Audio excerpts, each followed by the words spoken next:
नमस्कार, the news now में आप सभी का स्वागत। देश, प्रदेश और विदेश की खबरों के साथ मैं हूं बिंदिया। आइए नजर डालते हैं अब तक की सुर्खियों पर। सितंबर के मध्य में अंडमान और निकोबार जा सकते हैं गृह मंत्री अमित शाह। महत्वपूर्ण मुद्दों पर होगी चर्चा।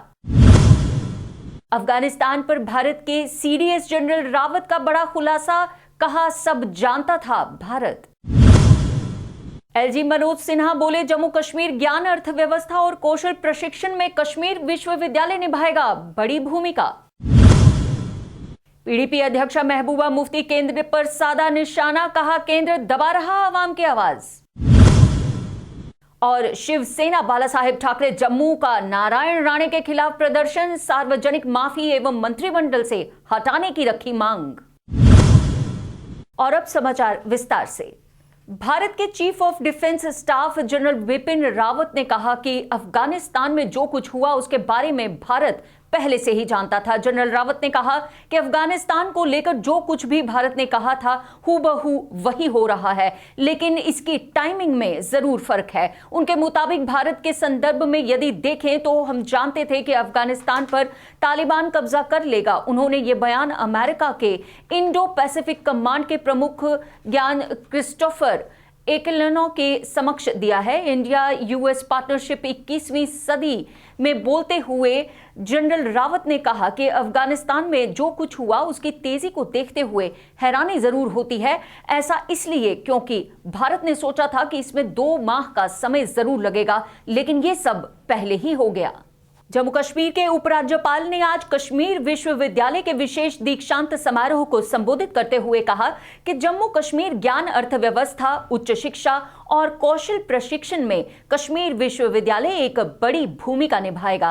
प्रतिभाशाली युवा दिमाग जम्मू कश्मीर को नए क्षितिज की ओर ले जाने के लिए दृढ़ हैं। इस अवसर पर उन्होंने स्वर्ण पदक विजेता और स्नातक करने वालों को बधाई देते हुए कहा कि इतिहास में पहली बार हम गौरव के साथ कह सकेंगे कि भौतिक संपदा और मानसिक संपदा तेजी से और साथ साथ विकसित हो रही है। एक महान राष्ट्र, एक समृद्ध जम्मू कश्मीर के निर्माण की जिम्मेदारी हमारे युवाओं के कंधों पर है।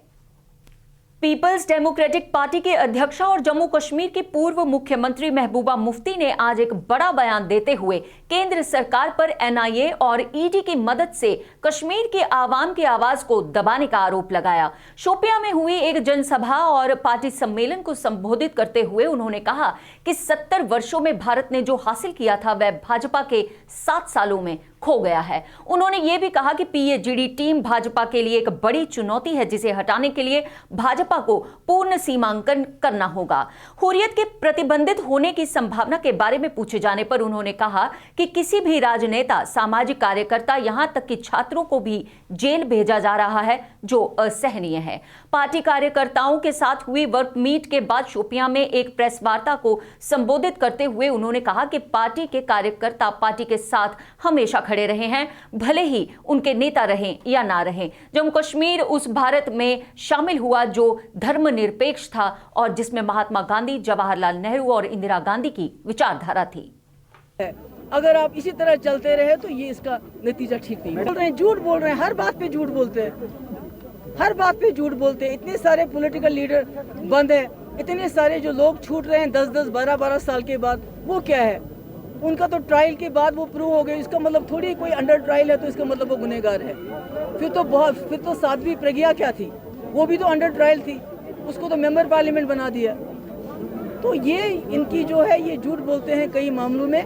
और ये तकरीबन 10-1200 लोग अभी भी हमारे जम्मू कश्मीर के बंद हैं, जो मुल्क के बहुत सारे जेलों में हैं, और जिनके लिए, उनके माँ बाप के लिए उनके पास जाना इतना मुश्किल है, वबाल बन गया है कि उनको फंड जमा करके वहां अपने बच्चों को मिलके आते हैं। केंद्रीय मंत्री नारायण राणे के विवादास्पद बयान पर शिवसेना बालासाहेब ठाकरे की जम्मू कश्मीर इकाई ने आज एक जोरदार विरोध प्रदर्शन किया। पार्टी के जम्मू कश्मीर अध्यक्ष मनीष साहनी के नेतृत्व में गुस्साए शिव सैनिकों ने पार्टी राष्ट्रीय अध्यक्ष एवं महाराष्ट्र के मुख्यमंत्री के खिलाफ अभद्र टिप्पणी करने वाले नारायण राणे के खिलाफ पुतला फूंक कर अपना रोष व्यक्त किया। साथ ही मोदी मंत्रिमंडल से बाहर करने तथा सार्वजनिक रूप पर माफी मांगने की मांग भी रखी। साहनी ने कहा कि नारायण राणे की अभद्र भाषा का प्रयोग करने के लिए उन्हें तत्काल रूप से केंद्रीय मंत्री पद से हटा दिया जाना चाहिए। सेना की जम्मू कश्मीर इकाई ने जो नारायण राणे जो इस समय केंद्रीय मंत्री हैं, उनके खिलाफ आज हमने यहाँ पर विरोध प्रदर्शन किया है। उन्होंने हमारे राष्ट्रीय अध्यक्ष और महाराष्ट्र के मुख्यमंत्री माननीय उद्धव साहब ठाकरे जी के खिलाफ जो अभद्र भाषा का प्रयोग किया है, जो विवादास्पद टिप्पणी की है, उसके खिलाफ आज हमने यहाँ पर विरोध प्रदर्शन किया है। नारायण राणे का पुतला फूंका है और हम मांग करते हैं कि नारायण राणे को जल्द से जल्द तत्काल केंद्रीय मंत्रिमंडल से बाहर का रास्ता दिखाया जाए और नारायण राणे ठाकरे परिवार से सार्वजनिक तौर पर वहां पर माफी मांगे। जम्मू कश्मीर के कलाकारों के लिए हाल ही में घोषित की गई फिल्म नीति, फिल्मों के वर्तमान परिदृश्य और यूटी में पहले ओटीटी प्लेटफॉर्म के उद्घाटन के संबंध में जम्मू कश्मीर के कलाकारों ने एक प्रेस कॉन्फ्रेंस के माध्यम से एलजी प्रशासन का जम्मू कश्मीर में फिल्म नीति शुरू करने के लिए धन्यवाद किया। और ओटीटी से जुड़े इन कलाकारों ने कहा कि यूटी के युवा फिल्म निर्माताओं को अवसर मिल रहा है। प्रतिभा दर्शाने के लिए प्रमुख फिल्म निर्माताओं द्वारा यहाँ के प्रमुख कलाकारों और तकनीशियनों के सहयोग से कई कार्यक्रम भी आयोजित किए जा रहे हैं, जिसकी मिसाल लायंस और लिहाफ के तारिक खान और राहत कासमी हैं। वहीं अपने संघर्ष और राष्ट्रीय और अंतर्राष्ट्रीय मंचों पर फिल्मों के निर्माण के सफर के बारे में बोलते हुए तारिक खान ने Netflix, Amazon, Voot Select, MX Player, Airtel Xstream, Jio cinema और शिवमारों पर अपनी फिल्मों की स्ट्रीमिंग के सफलता की कहानियों के बारे में बताया। जम्मू कश्मीर के कलाकारों और तकनीशियनों के प्रति आभार व्यक्त किया, जिन्होंने उन पर विश्वास किया और इस यात्रा में उनका हिस्सा बने। इस अवसर पर कुसुम टिक्कू ने हाल ही में घोषित की गई फिल्म नीति के बारे में पूछे जाने पर सरकार और उपराज्यपाल मनोज सिन्हा की पहल का धन्यवाद और स्वागत भी किया और कहा कि क्षेत्रीय सिनेमा और फिल्म निर्माताओं की मदद और प्राथमिकता के लिए कुछ संशोधन को प्रेरित किया जाना चाहिए।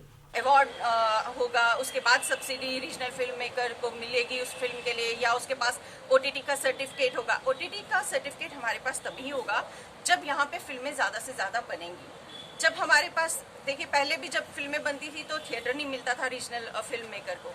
अब अगर ओटीटी है तो हमारे पास अपना एक ओटीटी प्लेटफॉर्म होना चाहिए। हम उसके बारे में गवर्नमेंट की तरफ से रिक्वेस्ट करेंगे कि वो उस बारे में सोचे कि जहाँ हम अपनी फिल्में बनाएं और जब हमें सरकार का साथ मिले, अगर सब्सिडी हमें भी मिले कि बनाने के लिए भी, हाँ उसमें आपके पास स्क्रिप्ट आना चाहिए, उसमें आपके पास सब कुछ आना चाहिए, एक पैनल बने कि हाँ भाई इनकी फिल्म उस क्वालिटी की है कि हम। एक अनूठे प्रयास में आज government higher secondary school Barwal का नाम बदलकर शहीद Naik Yograj Singh government higher secondary school कर दिया गया। ये नामकरण डीसी कठुआ राहुल यादव की मौजूदगी में किया गया, जिन्होंने इस मौके पर शहीद योगराज सिंह के अभिन्न योगदान को याद करते हुए शहीदों को अमर बनाने में ऐसे प्रयासों की सराहना की। इस मौके पर डीडीसी प्रधान महान सिंह, वीर चक्र से सम्मानित डीडीसी कठुआ रघुनंदन सिंह, एसएसपी कठुआ और अन्य अधिकारियों के साथ स्थानीय लोग भी मौजूद थे, जिन्होंने अपने इलाके के योगराज को गांव का मान के रूप में याद किया। पहला प्रोग्राम हमारे कठुआ डिस्ट्रिक्ट में आज यहाँ पर ये किया गया, जिसमें हमारे जो बरवाल हायर सेकेंडरी स्कूल का नाम हमारे जो एक वीर शहीद थे, जिनको शौर्य चक्र से सम्मानित वीर हमारे सपूत थे, शहीद योगराज जी, उनके नाम पर आज यहाँ पर एक प्रोग्राम करके उनके नाम पर ये स्कूल आज नामित किया गया, जिसमें हमारे पीआरआईज और हमारे हमारा जो वीर परिवार था, वीरांगना का जो परिवार था, उनको भी यहाँ पर उपायुक्त कठुआ राहुल यादव ने आज ब्लॉक दिवस पर एक जन दरबार को संबोधित किया, जहां लोगों ने अपने इलाके से जुड़ी समस्याओं के बारे में उन्हें बताया। जनसभा को संबोधित करते हुए उपायुक्त ने लोगों से सरकार का साथ देकर योजनाओं में अपनी भागीदारी देने का आह्वान किया। उन्होंने लोगों को सरकार द्वारा दी गई सुविधाओं के बदलते स्वरूप और बढ़ती खपत की और भी ध्यान दिलाया। पे कर दिएगा, जिस तरह से आप फोन का बिल पे करते हैं, जिस दिन फोन का बिल पे नहीं करते वो बंद हो जाता है अपने आप ही, तो सेम यहाँ पर भी है कि जिस दिन आप बिल पे नहीं करेंगे आपकी लाइट बंद हो जाएगी। इसके अलावा कोई ऑप्शन नहीं है हमारे पास भी। तो आपने भी इस चीज को समझना है कि अगर हम 300 रुपए महीने का फोन का बिल दे सकते हैं, तो 300 रुपए महीने का हमने बिजली का बिल देने में भी हमें समस्या नहीं होनी चाहिए, जबकि बिजली ज्यादा जरूरी है फोन से। आज की डेट में ये हालात हमारे बन चुके हैं। वहीं कठुआ के वार्ड नंबर 10 के रिहायशी लोग पानी की किल्लत का शिकार हैं। वहीं आए दिन पानी की टूटी पाइपों का ये पानी इकट्ठा होकर उनके घरों में जा रहा है। इस दिशा में म्युनिसिपल काउंसिल कठुआ के प्रधान नरेश शर्मा ने वार्ड नंबर 10 का दौरा कर लोगों की समस्याओं का संज्ञान लेते हुए जल्द ही उनका निवारण करने का आश्वासन दिया। नरेश शर्मा ने कहा कि शहर में चल रहे विकास कार्यों को निरंतर जारी रखा जाएगा। जल्दी को जल्दी गली बनी जा तो चलो साढ़े लोगों में बेचारे थोड़ी जी सहूलत लगी है। पानी की भी ड्रेन की बड़ी जरूरत है, बाकी पानी की बड़ी जरूरत है। पानी वास्ते भी लोग बेचारे हाहाकार करते हैं। अस बड़े धन्यवादी हैं विकास पुरुष लोग ने बेचारे। तो चलो असाने वोट दिता, साढ़ा वायदा है तो अस थोड़ा वायदा पूरा करके देखने कदों का वायदा पूरा। इतने प्रोटेस्ट करने के बाद भी चेयरमैन जो हमारे जितने भी वार्ड नंबर 10 के लोग हैं यहाँ पे, इनकी देखरेख में चेयरमैन को हमने इनवाइटेड किया था।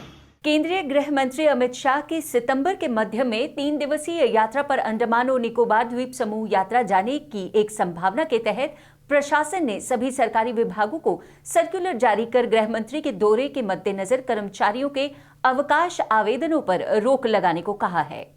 प्रशासन द्वारा पेयजल यानी पीने के पानी के लिए स्मार्ट मीटर लगाए जाने के विरोध में आज सामाजिक कार्यकर्ता सुनील डिम्पल ने एक विरोध प्रदर्शन कर रैली का नेतृत्व किया।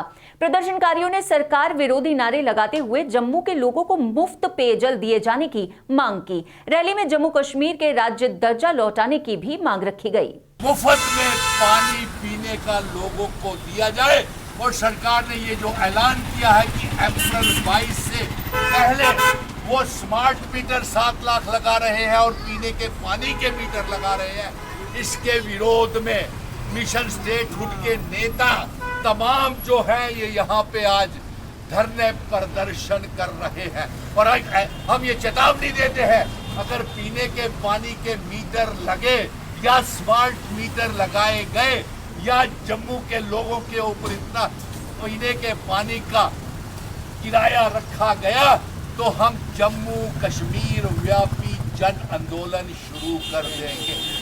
स्मार्ट मीटर नहीं लगने देंगे, नहीं लगने देंगे, नहीं लगने देंगे। पीने के पानी के ऊपर मीटर नहीं लगने देंगे, नहीं लगने देंगे, नहीं लगने देंगे। मुफ्त में पीने का पानी दो, पानी दो, पानी दो, मुफ्त में पीने का पानी दो, पानी दो, पानी दो।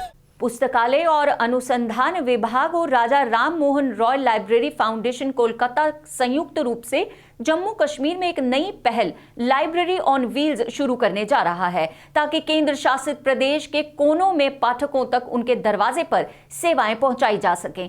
यूटी स्तरीय पुस्तकालय सलाहकार सह खरीद समिति की दूसरी बैठक में आज यहां घोषणा करते हुए भारतीय राष्ट्रीय पुस्तकालय और RRRLF कोलकाता के महानिदेशक प्रोफेसर अजय प्रताप सिंह ने कहा कि पहल जम्मू कश्मीर के सभी जिलों को गुणवत्तापूर्ण पठन सामग्री उन स्थानों या क्षेत्रों में उपलब्ध कराने के लिए कराई जा रही है जहां पुस्तकालय मिलना मुश्किल है। समिति ने जम्मू कश्मीर में आने वाले निजी पुस्तकालयों और वाचनालय के कामकाज को विनियमित करने के लिए पुस्तकालय और अनुसंधान विभाग के माध्यम से एक नियामक तंत्र स्थापित करने का आह्वान भी किया। मैं राजा राम मोहन रॉय लाइब्रेरी फाउंडेशन के डीजी की कैपेसिटी में यहाँ आया हूँ। गवर्नमेंट ऑफ इंडिया की मिनिस्ट्री ऑफ कल्चर की रिस्पॉन्सिबिलिटी है कि वो सारे स्टेट्स और यूनियन टेरिटरीज को पब्लिक लाइब्रेरी डेवलपमेंट के लिए सपोर्ट प्रोवाइड करें। तो उसके लिए एक स्टेट लाइब्रेरी प्लानिंग कमेटी की मीटिंग होती है हर स्टेट में। उस मीटिंग को हम यहाँ अटेंड करने आए हैं और इसमें हमारा पर्पस है कि यहाँ स्टेट में पब्लिक लाइब्रेरीज का क्या स्टेटस है और उस स्टेटस के बेसिस पर आगे और क्या फ्यूचर में डेवलपमेंट्स कर सकते हैं, जिससे कि हमारे इस राज्य में, इस यूनियन टेरिटरी में हर गरीब और हर।